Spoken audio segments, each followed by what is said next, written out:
Hello, friends, and welcome to Fresh Chapter Friday. Today, I'm going to read R.L. Stein's Goosebumps, Say Cheese and Die. My my fifth grade friends chose this one for me because I said, "Hey, I think it's time we get a spooky book. What Goosebumps book should I pick?" And they all voted for Say Cheese and Die. I don't know. Hopefully, we'll find out if the first chapter is any good. Here we go. Chapter 1. Say cheese and die.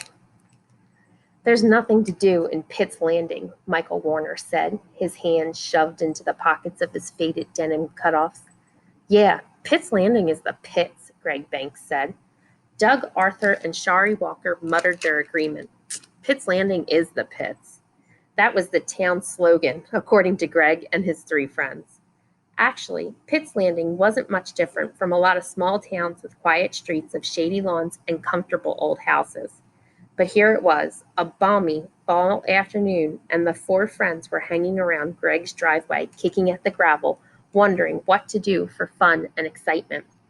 Let's go to Grover's and see if the new comic books have come in, Doug suggested. We don't have any money, Bird, Greg told him. Everyone called Doug Bird because he looked a lot like a bird. A better nickname might have been Stork. He had long, skinny legs and took long, stork-like steps. Under his thick tuft of brown hair, which he seldom brushed, he had small, bird-like brown eyes and a long nose that curved like a beak.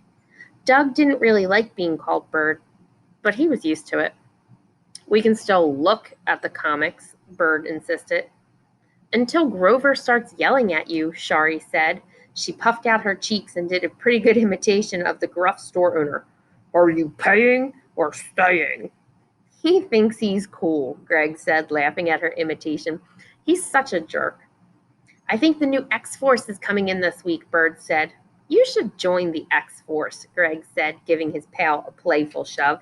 You could be Birdman. You'd be great.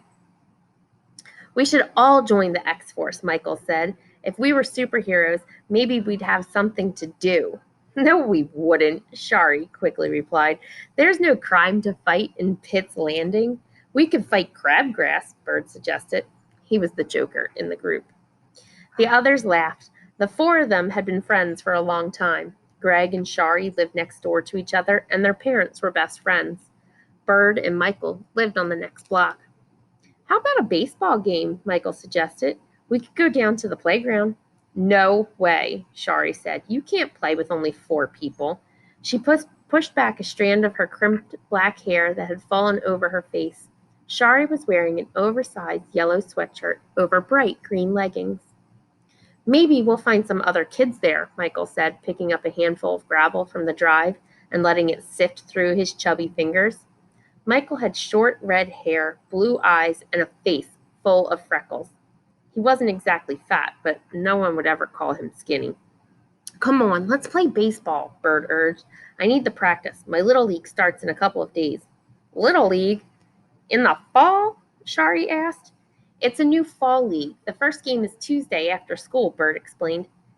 Hey, we'll come watch you, Greg said. We'll come watch you strike out, Shari added. Her hobby was teasing Bird. What position are you playing? Greg asked. Backstop, Michael cracked. No one laughed. Michael's jokes always fell flat. Bird shrugged. Probably the outfield. How come you're not playing, Greg? With his big shoulders and muscular arms and legs, Greg was the natural athlete of the group.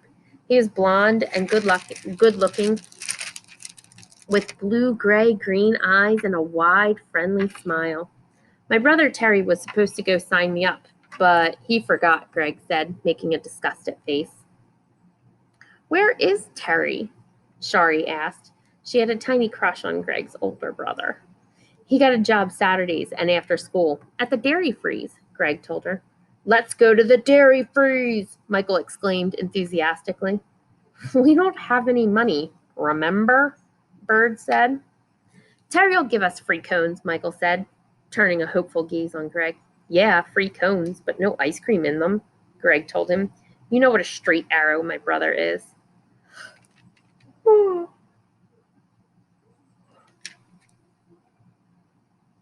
That was perfect timing. This is boring, Shari complained.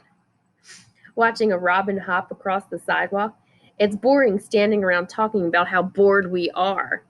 We could sit down and talk about how bored we are, Bird suggested, twisting his mouth into the goofy half smile he always wore when he was making a dumb joke. Let's take a walk or a jog or something, Shari insisted. She made her way across the lawn and began walking, bouncing her white high tops on the edge of the curb, waving her arms like a high wire performer. The boys followed, imitating her in an impromptu game of follow the leader, all of them balancing on the curb edge as they walked. A curious cocker spaniel came bursting out of the neighbor's hedge, yapping excitedly. Shari stopped to pet him. The dog, its stub of a tail wagging furiously, licked her hand a few times. Then the dog lost interest and disappeared back into the hedge. The four friends continued down the block, playfully trying to knock each other off the curb as they walked. They crossed the street and continued on past the school. A couple of guys were shooting baskets, and some little kids played kickball on the practice baseball diamond. But no one they knew. The road curved away from the school. They followed it past familiar houses. Then, just beyond a small wooded area, they stopped and looked up a sloping lawn, the grass uncut for weeks, tall weeds poking out everywhere, the shrubs ragged and overgrown. At the top of the lawn, nearly hidden in the shadows of enormous old oak trees, sprawled a large ramshackle house. The house, anyone could see, had once been grand. It was gray shingle, 3 stories tall, with a wraparound screened porch, a sloping red roof, and tall chimneys on either end. But the broken windows on the second floor, the cracked, weather-stained shingles, the bare spots on the roof, and the shutters hanging loosely beside the dust-smeared windows were evidence of the house's neglect. Oh, now it's starting to really get good. Now all of a sudden, we're starting to get into the Goosebumps part of this. So there's a lot of character building right there. So we got to meet our main characters. We got to really visualize them. And now we're starting to get into the stuff that hopefully will give us a little bit of fun and interest. So here we go. We're almost done our first chapter. Let's finish it together. Everyone in Pitt's Landing knew it as the Kaufman House. Kaufman was the name painted on the mailbox that tilted on its broken pole over the front walk. But the house had been deserted for years, ever since Greg and his friends could remember. And people liked to tell weird stories about the house. Ghost stories and wild tales about murders and ghastly things that happened there. Most likely, none of them were true. Hey, I know what we can do for excitement, Michael said, staring up at the house bathed in shadows. What are you talking about? Greg asked warily. Let's go into the Kaufman house, Michael said, starting to make his way across the weed-choked lawn. Whoa, are you crazy? Greg called, hurrying to catch up to him. Let's go in, Michael said, his blue eyes catching the light of the late afternoon sun filtering through the tall oak trees. We wanted an adventure, something a little exciting, right? Come on, let's check it out. Greg hesitated and stared up at the house. A cold chill ran down his back. Before he could reply, a dark form leapt up from the shadows of the tall weeds and attacked him. So what a great first chapter. We met our characters, we set our scene, and then by the end of the chapter, R.L. Stine has hooked us. I need to know what was coming out of those tall weeds. Now, friends, I want you to stay right there for 1 second. Whew, I'm back.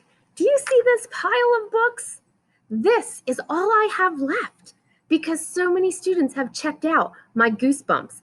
This small pile of books is all I have left. So you better get yourselves to the library and come check out a Goosebumps before they're all gone. Happy reading!